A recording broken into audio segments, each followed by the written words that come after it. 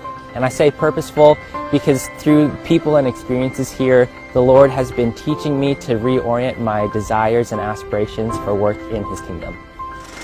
Flourishing. I chose the word flourishing because of the specific leadership and mentorship opportunities I've experienced at Wheaton, and how they've allowed me not only to grow here, but given me the confidence to navigate life after Wheaton. Winning. I chose the word winning because I feel like all my friends and professors have encouraged me to have a winning mindset. Full. I chose the word full because my Wheaton College experience has been full of mentorship and friendship here, and I've been left with intergenerational friendship that I'm going to take with me for the rest of my life. Transformative. The reason why I chose the word transformative is because of all the ways I've been influenced by my professors, my peers, and my friends at my time at Wheaton. Rooted. The reason I chose the word rooted is because I am leaving Wheaton grounded in both my faith and calling. Unexpected. The reason I chose this word is because I expected to be challenged by Wheaton's academics, but I wasn't expecting how I would be challenged and grown through Wheaton's athletics, student life, and student engagement. Deep. I chose the word deep because of the deep relationships I've been able to build with friends and all the people I've been able to meet at Wheaton. Holistic. I chose that word because Wheaton has taken my education and my vision for my life, and it's expanded it and shaped it physically, mentally, emotionally, and spiritually in every way. Journey. The reason why I chose Journey is because of the many highs and lows that I've experienced here at Wheaton. These highs and lows are a taste of what life after Wheaton is going to be like, and this is why I love Wheaton.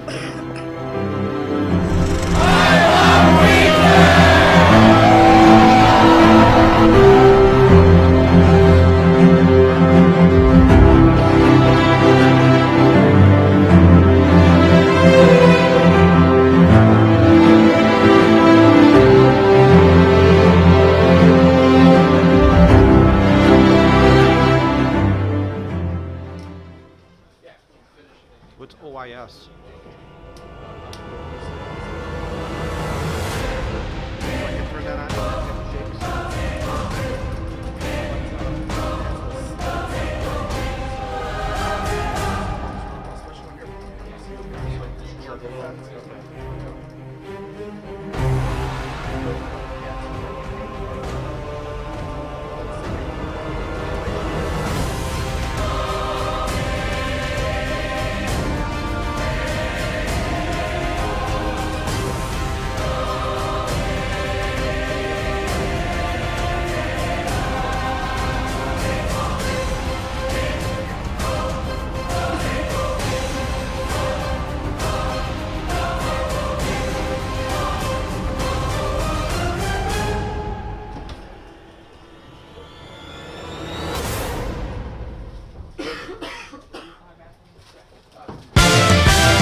Welcome back to the Wheaton Thunder Sports Network. John Mark Mills here with Don Crowder as we look to prepare for this second half game that the Thunder seem to have been dominating this game so far, obviously on the scoreboard 1-0, but also from a statistical standpoint, they seem to be dominating most areas of this game, Don.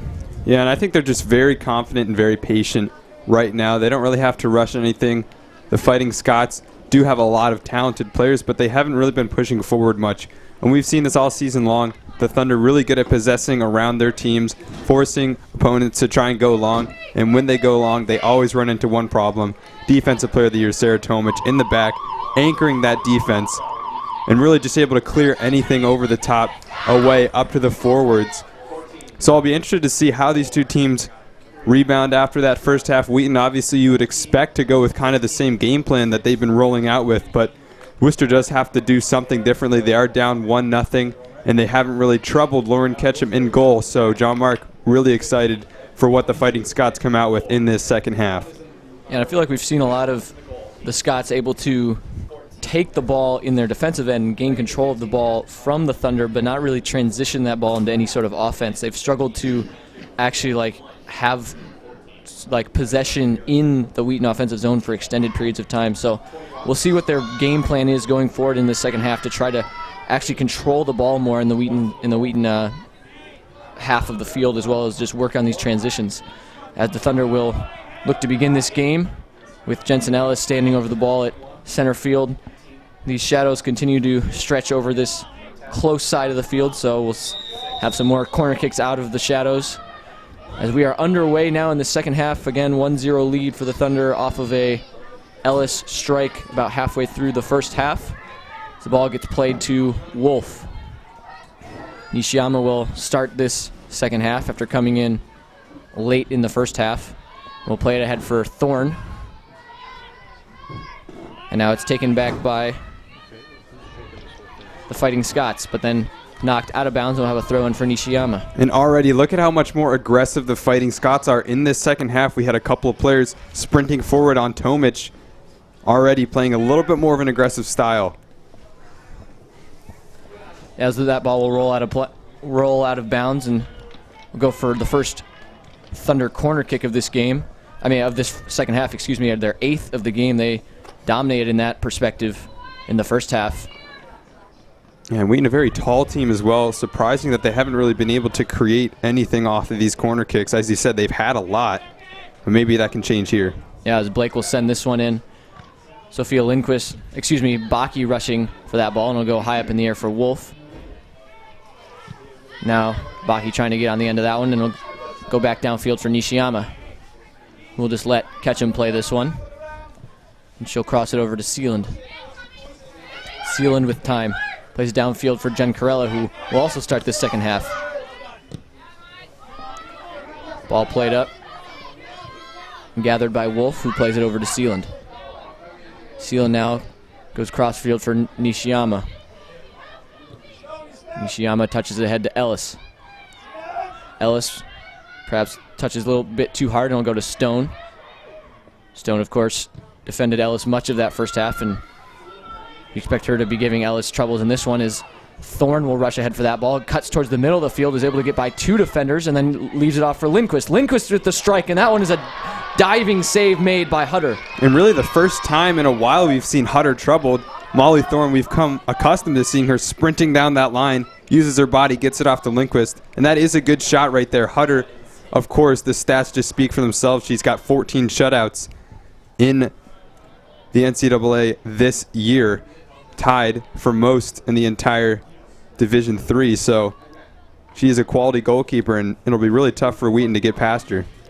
Yeah, Thorne really just doing a lot of good work on the sideline with her speed, able to obviously strip a Worcester defender for the first goal of the game, and then using her speed and her body positioning there to make another great opportunity happen for the Thunders. Now it's Sealand taking control of the ball and playing it ahead in the direction of Baki and Jen Corella, who pressure Goltz, who plays it back to Hutter, who sends it back downfield, but headed away by Blake.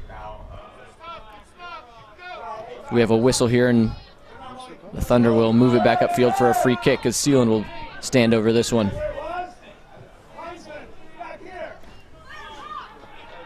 Some calls for the free kick to be further back, but Sealand will take it from around midfield and send it back for Ellis. Nishiyama stepping forward, corralling that ball. Plays it to Wolf, back to Nishiyama. Nice step by Stone there. We'll go to Ellis.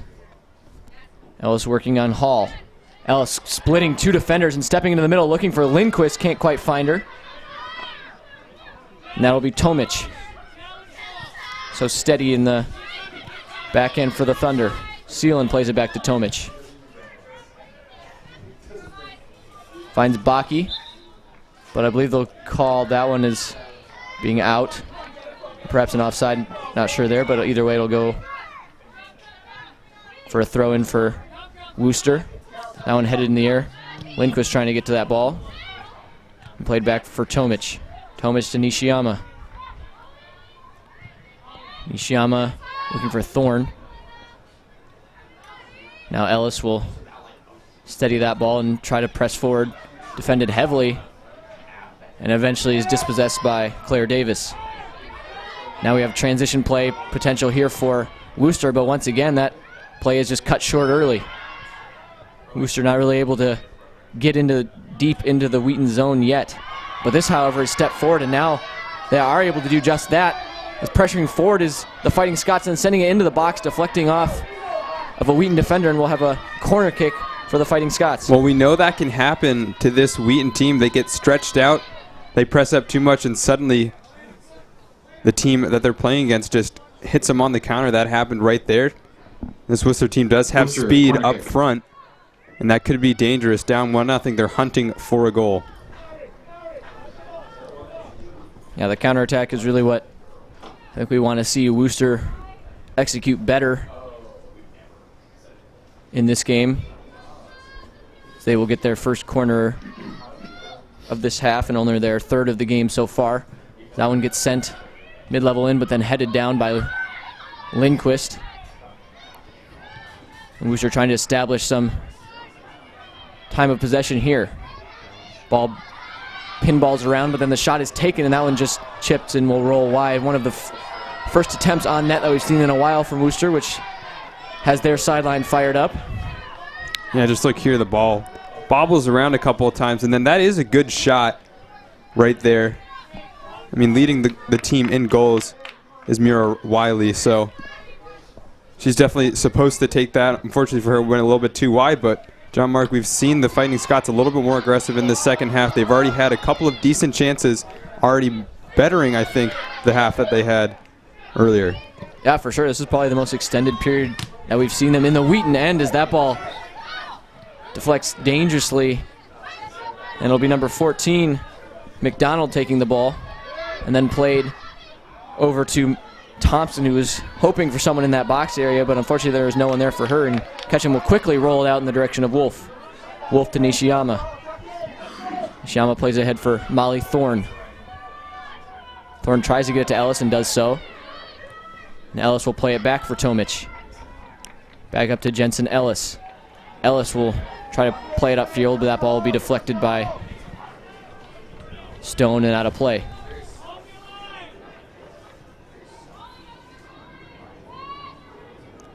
Nishiyama with the long throw-in, looking for Thorne.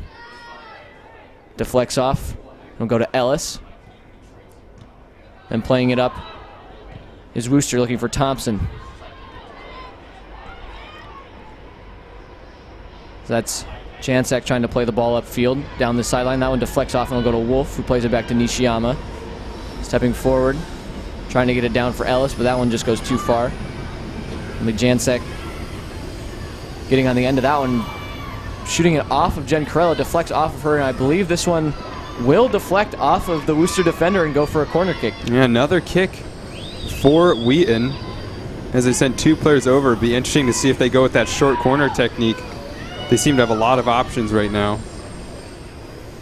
Yeah, that corner just kind of coming out of nowhere as we had a series of kind of back and forth balls on this far sideline before eventually it goes off of Janczak for the corner, and they will play it short, and then Blake plays it directly off the defender. Jensen now trying to get to that ball in time and does so, and will play it to Wolf. Jensen regains control with 4 Wooster defenders in her area. Will smartly play it back out for Blake. This one goes to Ellis, who tries to step into that one. Blocked by number 15, Bensick. Now it's played up ahead for Thompson. Thompson now finds Wiley. Wiley rushing downfield. Oh, that ball is just nicely defended, however. Once again able to nip that rush in the bud. Well, she's proving why she was the Defensive Player of the Year. Sarah Tomich is always back. Just times that tackle correctly. But once again, another counterattack opportunity. A lot of speed from the Fighting Scots. A lot of frantic energy going on right now. Now Wiley providing much of this spark on that far sideline with her speed. Seen her a few times already this half.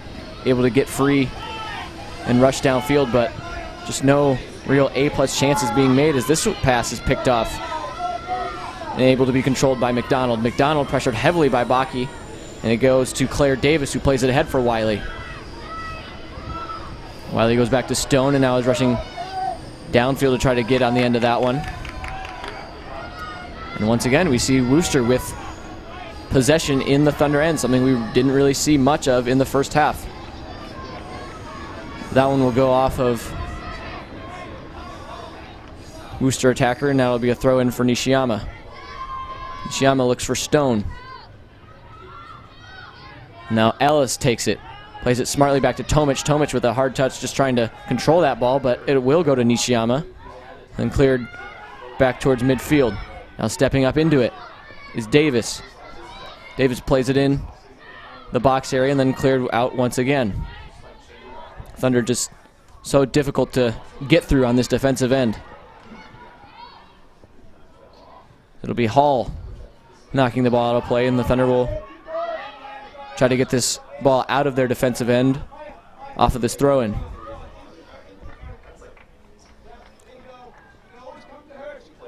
Ball goes to Nishiyama.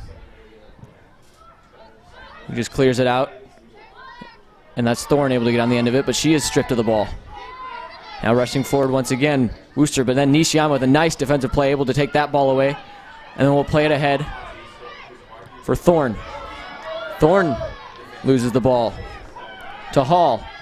A lot of back and forth play here. Both teams not quite able to gain solid possession. That shot is taken in, but not much doing there, and that'll roll out of play for a goal kick for Ketchum. Once again, the buildup was excellent, but just the end product not quite there for the Fighting Scots. But we've seen a lot, or I should say a much more improved squad, I think, in this second half from the Fighting Scots. In the first half, just playing a little bit more deep, waiting to see what Wheaton will do, and now they've expanded a little bit, and that should open up play for both teams in this game moving forward.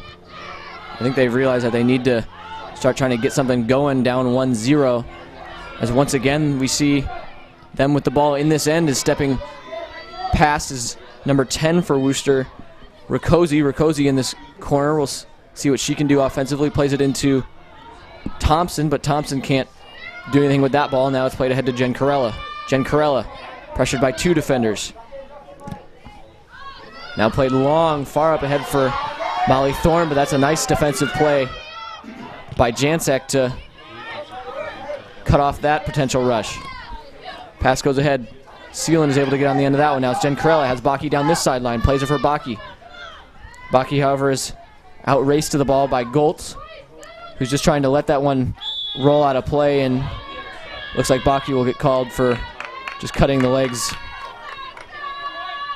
of Goltz there. The Worcester fullbacks playing excelling, really, in this game against Sarah Bakke and Jensen Ellis. We see from the Thunder a lot of times they like to go through the wings, but nothing really has happened aside from that Ellis goal because of the strength of this defense for the Fighting Scots. Sophia Lindquist playing that ball back to Ellis. Ellis will pull it back and then tries to take a shot there, but that's blocked by number 18, Stone. And now it's Wolf. Wolf to the center for Blake. Blake goes back to Tomich. Tomich across to Sealand. Sealand into Jen Carella. That was a tough pass trying to thread that one through, and it's Goltz just tapping that one out of play, and we'll have another corner kick for the Thunder. Entering for Wheaton, number 28, Sarah Max. Sarah Max will enter the game, taking out Jensen Ellis relatively early on in this second half, just 14 minutes elapsed. We'll have a corner kick to be taken by Carney Blake. She will send that one in low and deflects to Nishiyama. Nishiyama gets on top of that one. That shot is taken, but blocked. Now rushing back into the center field area is Tomic. Tomic able to evade two Worcester players and plays it down the sideline in the direction of Sealand, but off of Worcester and out of play. Yeah, so Sarah Max checking in for Jensen Ellis, but then moving to the right back slot. So now Tori Sealand, who we've seen fill in for the injured Nicole Wright, she's playing up on that left wing that Ellis was playing. So we'll look to see what she can do. But yeah, we have seen her play a little bit more defensively these last couple of weeks just to fill in that spot. But obviously at the beginning of the year, featuring very heavily in that offense, typically playing as an attacking midfielder. Nishiyama will take a throw in looking for Sealand. Deflect off of her and go to Stone, who will quickly throw it far downfield and then headed away by Nishiyama. Then played back to Tomic. One player that we haven't been mentioning, obviously, because she's off the field, is Isabel Oliver, who usually features heavily in the Wheaton offensive attack. So interesting that we haven't seen her yet this half either. So we'll get a throw in now for the Fighting Scots in the Wheaton end. Be Maya McDonald standing over this one. She'll throw it into Wiley. Wiley can't control that ball, and Wolf will just pass it over to Nishiyama. Now up to Molly Thorne. Thorne battling there with the defender Jancic, and now up ahead to Thompson. Thompson trying to find Wiley. And able to step up into it is Riccozzi. Sends a high one right to the hands of Ketchum. Yeah, Ketchum not really troubled there, confident enough to get that ball, and now she'll take her time before sending it back up. Ketchum, the drop kick to midfield. And played in the direction of Wiley. Wiley and Nishiyama do battle. They both go to ground, and Wolf will control it. Plays it over to Max.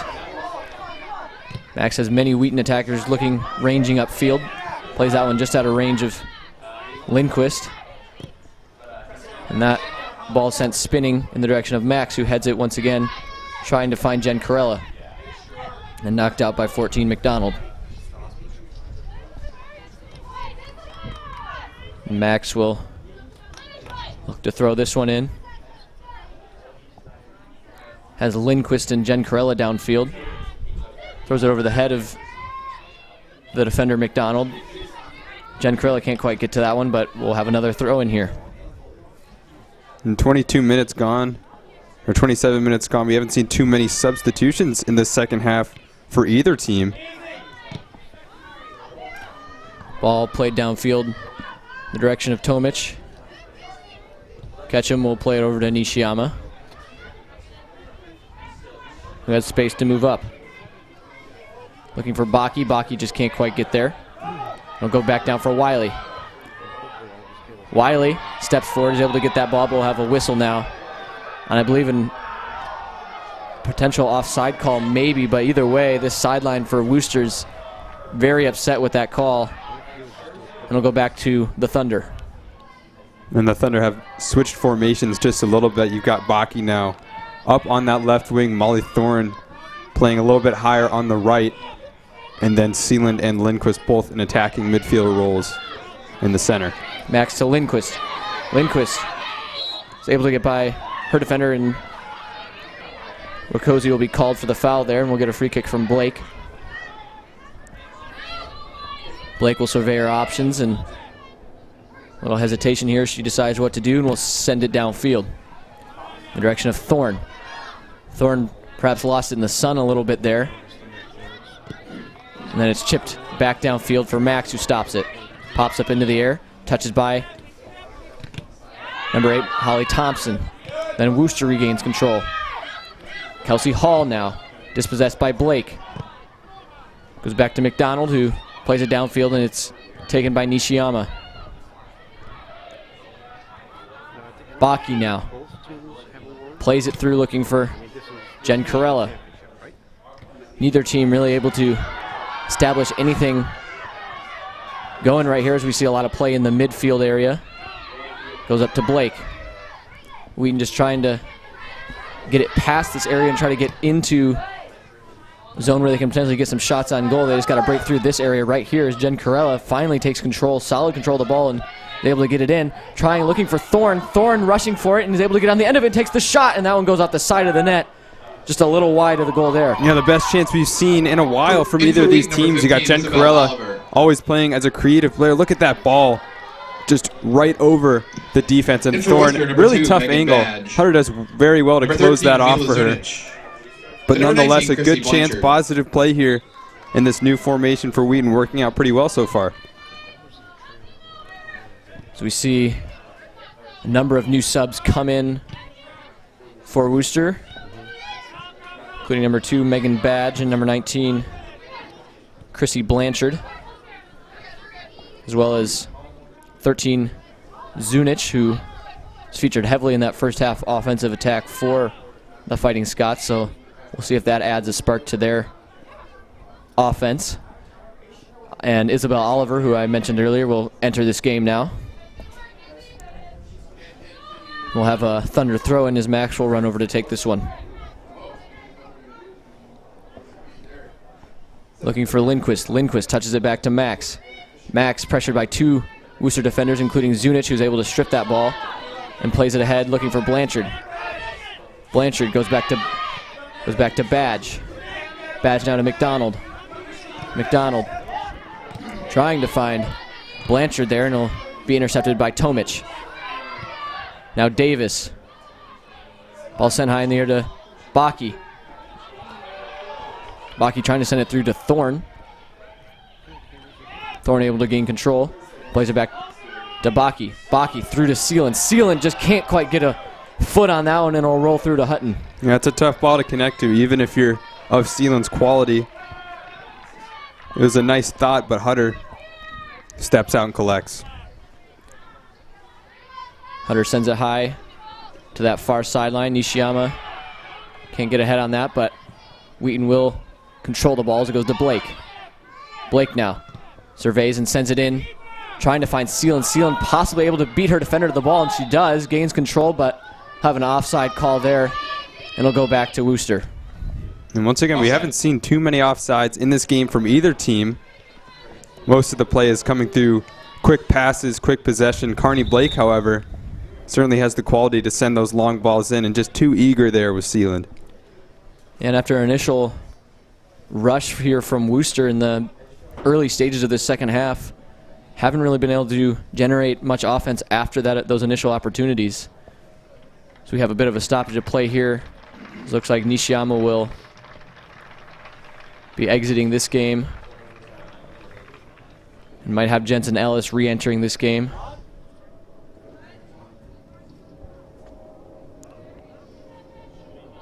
So we just have a brief stoppage here, but yeah, I think overall the Thunder have done a good job of weathering that early storm that Worcester sent their way, and just not giving up too many real high-quality opportunities despite the offensive possession that we saw from the Scots. Yeah, the big thing is you got to think about how long will the Fighting Scots be able to keep this pace up. They've certainly come out a little bit more aggressive. They're running a little bit harder because they know they're down 1-0 and they have to get something going. But this is where fitness comes into play. This is where your conditioning really becomes a factor. Can they keep up this high pressure for the rest of the game, or will they fall?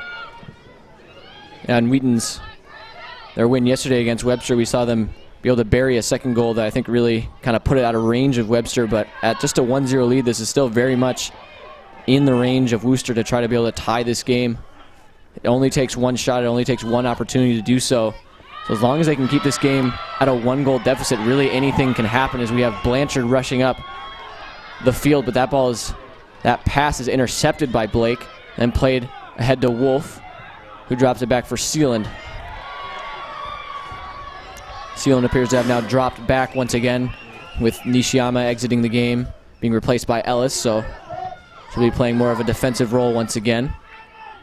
They'll go to Wolf. Wolf plays it ahead to Ellis. Ellis curves one around just too far for Lindquist, who will race to try to collect this ball on the sideline. We'll see if she can get there just too far and too fast, and it'll roll out of bounds for a throw-in for McDonald. McDonald goes to Badge. Badge to Bensick. Tap pass over to McDonald. McDonald has Zunic. Nice pass into space, but shoulder off the ball. Max shouldering Zunic off the ball there, but they're going to say it went off of Max, so that will be a corner kick for Worcester and an opportunity here. Yeah, Max can't believe it. She thought she came over and put in a good tackle and got possession for her team back. And this is huge for the Fighting Scots. This is a free cross in. A really great chance to equalize and make it 1-1. Yeah, I believe this is their third corner kick of this half, already surpassing their total for the entire first half. So Worcester definitely, from a statistical standpoint, able to generate some more set pieces and offensive opportunities, as this ball will get sent in very short directly to Blanchard. Interesting decision there, trying to play it in again, and that's Stone trying to send it in, and that'll deflect off of Max, and that'll play for yet another corner kick. Yeah, I'm not sure if the low ball there was the play on either of those crosses, as we saw it get sent back out. Stone will try again. This one once again low. Goes to Blanchard. Blanchard will try to send it through the box, and that's easily scooped up by Ketchum. So yeah, interesting decisions there to opt to not try to just clear it high into the box, but just sending it low to Blanchard twice in a row. This one's sent towards midfield and collected by Oliver. Oliver to Lindquist. Lindquist to Ellis.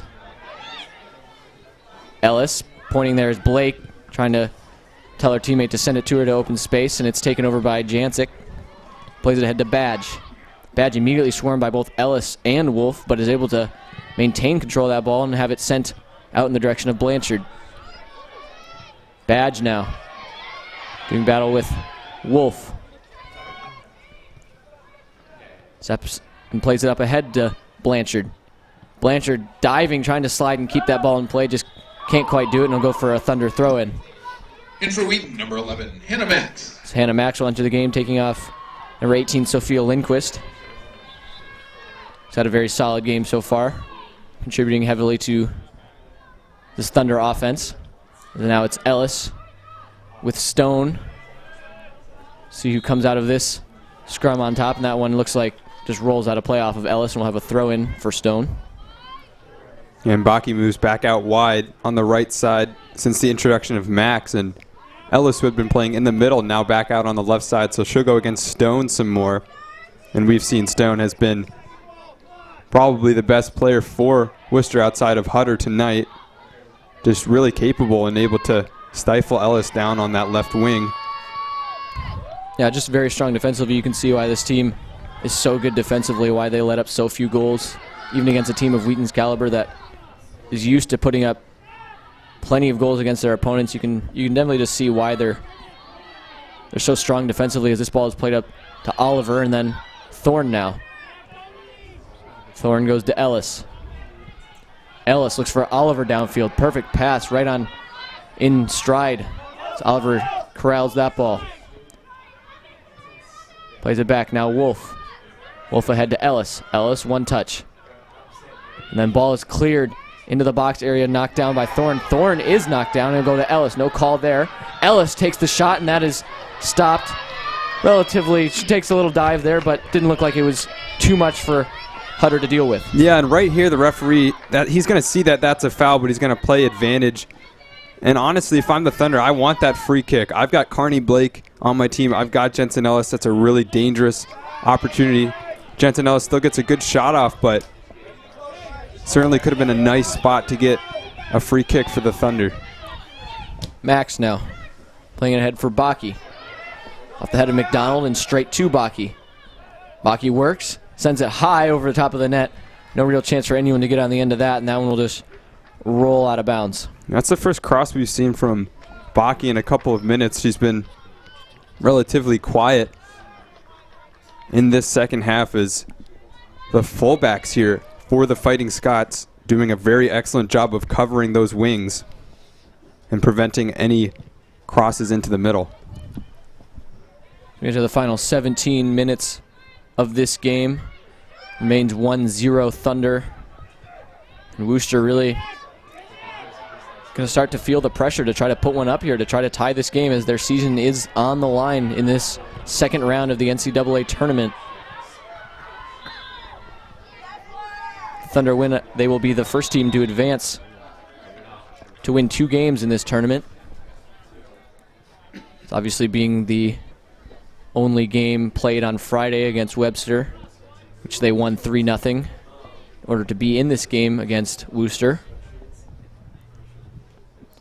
We'll have a stoppage of play, I believe, just a shoe untied for Claire Davis on the Worcester side. So get back into this one quickly, as I believe that is Stone preparing to throw it in. She will do so. Finds Badge and then touches it over to Davis, who plays it just too far out of range of Zunic, and Ketchum will control there. Ketchum just decides to pick it up. She was being pressured by Zunic.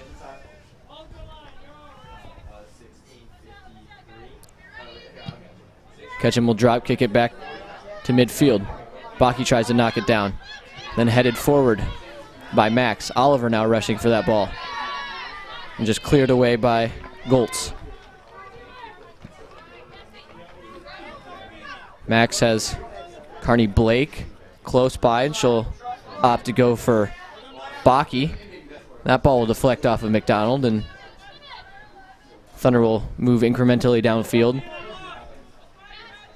Yeah, we've seen that a couple times this season. They just get stuck on the sidelines, getting throw-in after throw-in, but it's working out in their favor now, up 1-0. Each time this happens, it's eating up a minute and a half on the clock. This is really all they need to do at this point. Is it's Baki sending it into the box, looking for Oliver. Oliver trying to get a second opportunity on that ball, but just can't quite get there as it's cleared out by Jancic, and now it's Blanchard. Blanchard trying to touch it ahead for Zunic, who, if she was able to get that ball through, Zunic would have been all alone on that play. So definitely a potentially dangerous opportunity that is dealt with there by the Thunder. Now it's cleared up high in the direction of Zunic and batted back downfield to be headed down by Riccozzi. Yeah, and that counterattack, that's one where you wanted Wiley to be in if you're the Fighting Scots. Right now she's on the bench getting some rest, but really good opportunity for someone of her caliber. That ball will roll to be collected by Ketchum. Now Ketchum will throw it downfield for Sealand. Sealand now plays it over to Wolf. Now Blake. Blake to Baki. Baki one-on-one with McDonald. Tries to go through her legs, just can't quite do it, and that ball is sent back down. Looking for Oliver. It'll take a few bounces, but it will stay in play, forcing a play out of Goltz, and it's able to be taken by Oliver, who sends it in. Kind of a broken play there, results in a shot on net that Hutter has to deal with. Yeah, Oliver just never gives up, and that is a good cross inside. She's trying to go near post, but Hutter sees it early and prevents that from getting off to Thorne. Yeah, it looked like that ball was for sure going to end up out of bounds, but the second bounce keeps it in, and definitely an interesting play to result in a shot on goal for the Thunder, as McDonald is able to work that one out of bounds and win her team a throw-in. Now it's Max, pressured by Zunic. She'll just try to let this one roll out, which she will do so. Zunic unable to get around and gain control of that ball. And the Thunder doing a good job of really just stifling this offensive attack from Worcester, who, despite having more offensive possession time in the second half, haven't really had many high quality opportunities. We'll see if that changes in the final 13 minutes as Blake just clears it out of danger for Oliver. Oliver and Goltz been matched up in the second half, pretty much this entire second half so far, as it's now Molly Thorne trying to find Wolf. Now that one possibly going over the head of Tomic, but is able to connect with that ball. Now it's Blanchard. Blanchard's been a solid piece of this attack for Worcester so far in this game.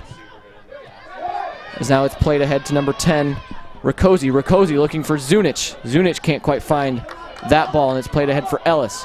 Ellis stopping, has Max at midfield, who she will send it over to. Max has two players, one on her right, one on her left. She's got Oliver on her right. She'll go to Baki instead, a little further back. Now Oliver rushing towards the net. Baki, of course, one-on-one is so talented. Takes the shot in. This one curves just wide left of the goal. And she's just a two-footed player, Sarah Baki, and we've grown accustomed to seeing this right here. The chop inside, right there, opens her body up. She's scored from that position a lot this season and last season, and that shot, unfortunately for her, just goes wide, but you want to keep seeing her doing that. Yep, and Worcester lining up some of their top offensive options to enter into this game for the final 12 to try to put something on the board, as we see their top scorer, Muriel Wiley, enter, as well as Worcester, number 3, Holly Wiley. Thompson Holly and Thompson. Kelsey Hall, all three players that we Number 21, saw being Kelsey utilized Hall. heavily in the first half, so they will re-enter this game, taking out Blanchard, Badge, and Zunic.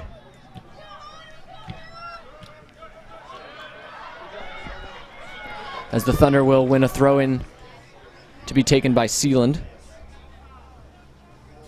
So we'll see if Wiley, what sort of impact Wiley has on this game. See if she can try to knot this game up in the final 11. As Molly Thorne will win her team a throw-in, taken by Sealand. Looking for Oliver.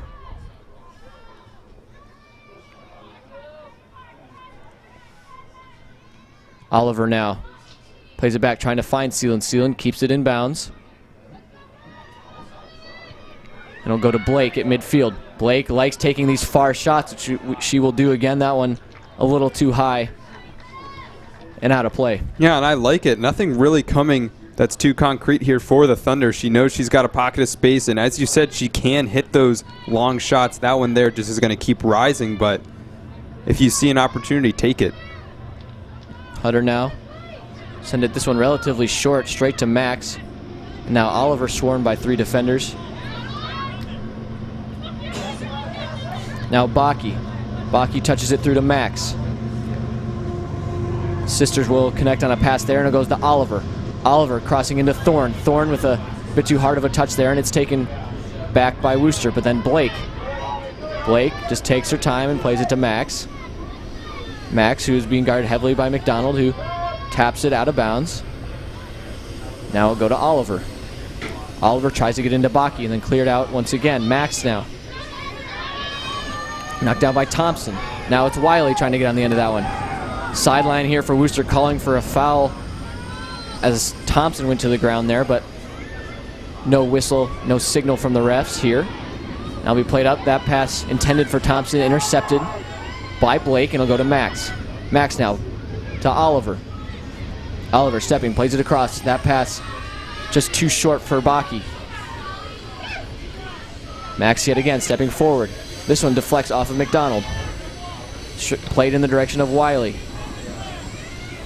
Now over the head of number 4, Claire Davis, and it'll go to Ellis. Ellis tries to get it through. Deflects off of a Worcester defender and goes to Max, who plays it over to Baki. Baki has Oliver. She'll hit Oliver down this sideline. Oliver works back towards her defensive end. We'll play it back to Max. Really no need for any rush here from the Thunder with just 9 minutes to play in this game.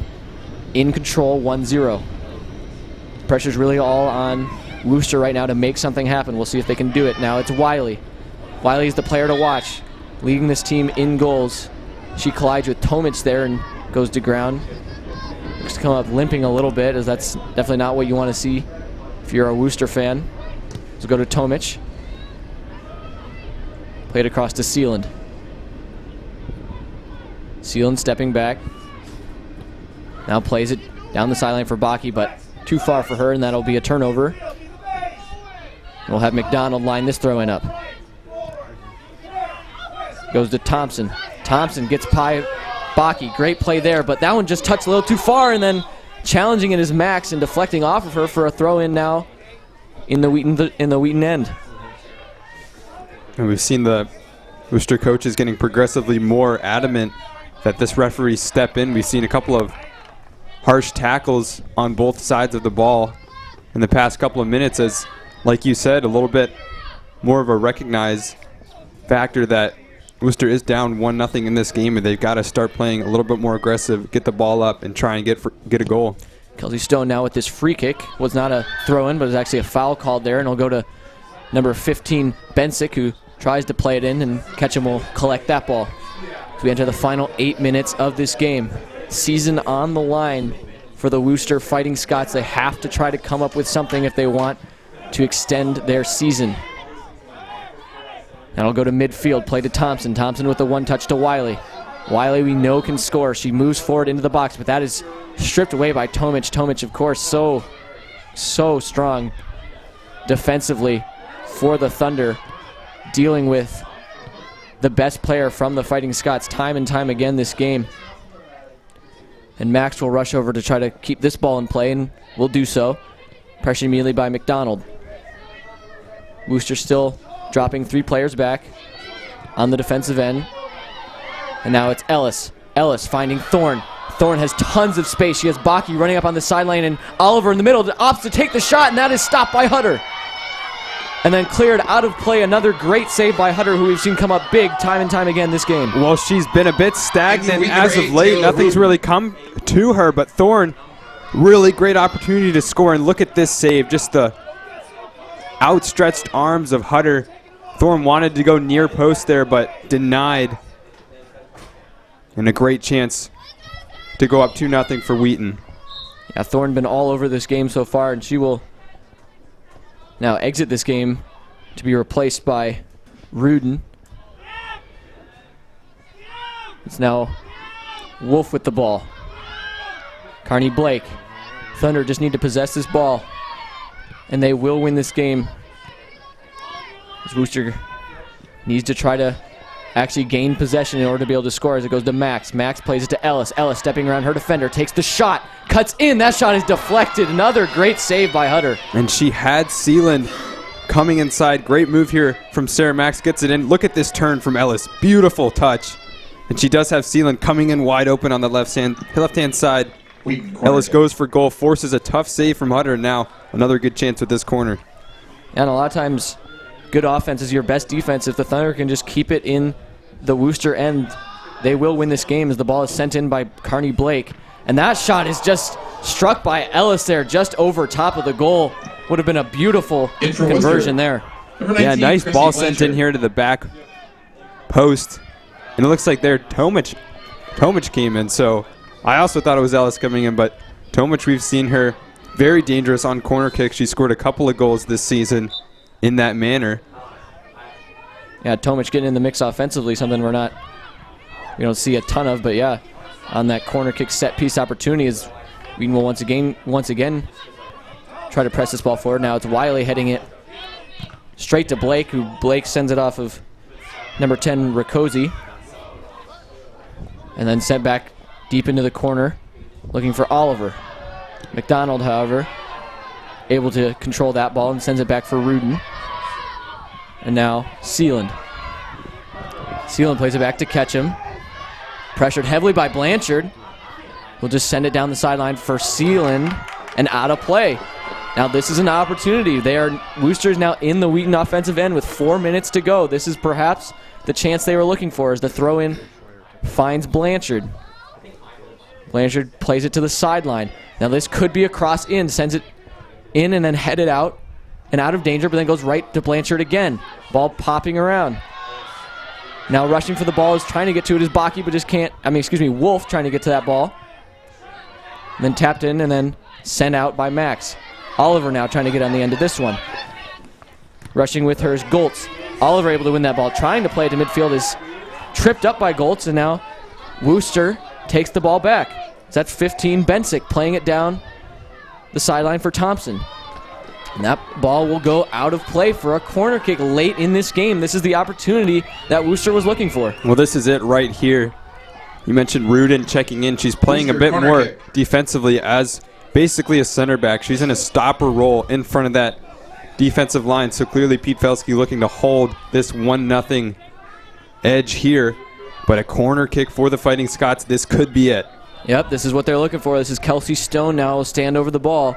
Perhaps the last best opportunity for Worcester. Arcs it in high. That is headed out of danger, but it goes straight to Worcester attacker number 10, Rakosi. Then dealt with. Now it's Oliver trying to get that ball away from Bensick, and it is cleared downfield.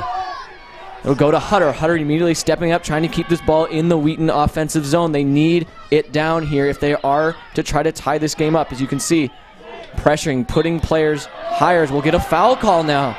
And it'll once again be turned over to Worcester with 2:50 to go. Worcester doing a good job of pressuring these last few minutes to try to tie this game up as it's Yancic now, and they're bringing almost everyone upfield now for Worcester. That one is sent in low and deflected by Max. Goes back, and this ball is cleared into the box. It'll take one bounce, and it'll go right to Ketchum, who steadily handles that one. No nerves shown there. Yeah, we'll see here on the replay, nothing that was ever going to trouble a goalkeeper like Ketchum, but you never know. Nerves in these types of games can cause goalkeepers to sometimes drop that ball, and there were a couple of Fighting Scots chasing her down. So good play from Lauren Ketchum. Yes, indeed. That ball is cleared out of play, and it'll go for a Worcester throw-in. Number 6, Mackenzie Goltz will throw this one in, looking for Blanchard, but stepping in front of that is Max.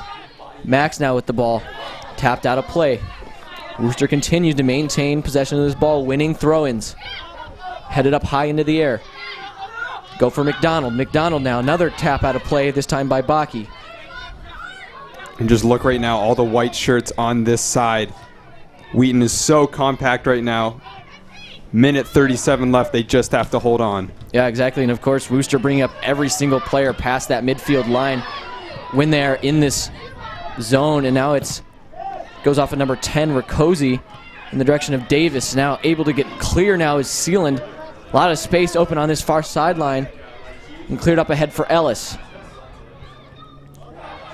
Knocked out of play off of Ellis, and Worcester will have a chance to try to enter back into the Wheaton offensive end. They need to gain control of this ball and move forward, and this one will deflect, I believe, off of Blanchard.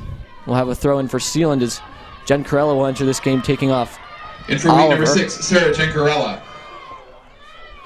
Don't know if that's perhaps looking for a more defensive option for the Thunder. Just in this final minute of play as the ball is thrown in by the Thunder. And 1 minute remaining in the second half. Straight to Stone. Then played back for Hutter. Hutter will send this one back to midfield. And stepping up into it is Sealand. Sealand knocking down Blanchard, and we will have a whistle here. So with 40 seconds to go, we'll have a free kick. We'll see what Stone decides to do with this one. See if she perhaps sends this one straight to the box if she has the distance. They're sending everyone into the box, so this is what we expect. As Stone will send this one straight into the box area. Will get headed out easily, however, by the Wheaton defender and out of the danger area into midfield. As we enter 15 seconds to play, the Thunder looking like they will end up taking this one, assuming nothing catastrophic happens here, as it's taken by number 10, Rakosi. Ball played into the box, controlled by Baki, and then cleared out, and that will end the game despite this final rush of attempts from the Worcester Fighting Scots. It will be the Wheaton Thunder advancing to the next round with the win, 1-0 off of the strike from Jensen Ellis early in the first half. Well, we knew this was going to be a defensive game just based on the quality of these two teams. And Ellis, that goal 15 minutes into the game, coming off of the deflection, the only one that got past Molly Hutter. And certainly a deserved victory, I think, for the Thunder here, but you can't count out the Fighting Scots surge at the end there. An incredibly impressive display where they really felt like they could have gotten a goal towards the end of it. Both teams played outstanding today here at Joe Bean Stadium. A really fun game to watch from both sides, as Wheaton now will advance, and Worcester's season, their incredible season in which they did win their conference title, is now over. Yeah, but as you said, just a great win for the Thunder to be able to weather that storm that they saw at the end of that game. And yeah, you got to give credit where credit is due to Worcester for being able to come out and show that they can play, that they can hang with the Thunder, as they played very well, I think, in this second half, controlling a lot of the play, getting a lot of opportunities and corner kicks and things of that nature. But yeah, overall, just a really good game. On And behalf of the NCAA, Thunder we will would like move to forward extend in this congratulations tournament, to these two teams and we for will their see outstanding you next performances. time for the potential next matchup Wheaton, that who has will be advanced to the determined sectional later round as next this tournament weekend continues to into go Worcester. on. For Don Please Crowder, direct your I'm John attention Mark to the Mills. center of the We'll see you field next for time. our award ceremony. Presenting the awards today is Glenn Briddick, the NCAA site representative this weekend here at Wheaton.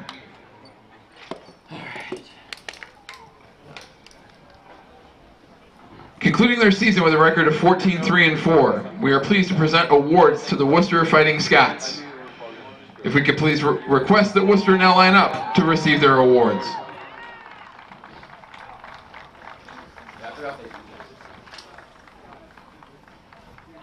Zero, Kylie Schmitz. Number 1 for Worcester, Molly Hutter. Number 2, Megan Badge. Number 3, Maura Wiley. Number 4, Claire Davis. Number 5, Elena Hart. Number 6, Mackenzie Goltz. Number 7, Bree Gerald. Number 8 for the Scots, Holly Thompson. Number 9, Lillian Miller. Number 10, Krenari Rakosi.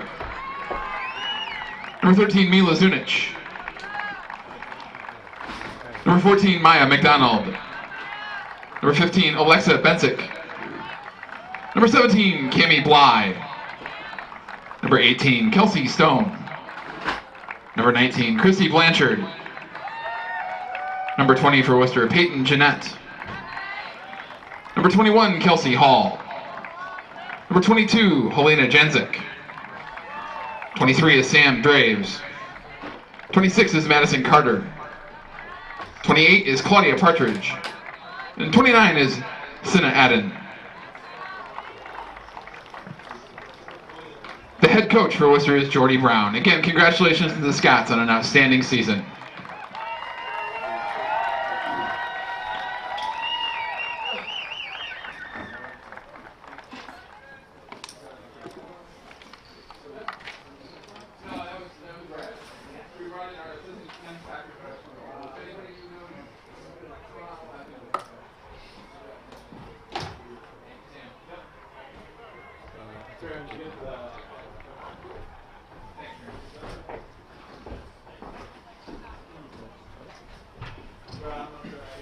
Actually, you can thank you. You got your teams? Yep. An anagram, thank you. This is it. Are we good to go? Yeah, you guys are good. Don, thank you. Thank you, John Mark. Thank you. All right. Thanks, Sam. See ya. Have a good rest of your weekend. Yeah, you too.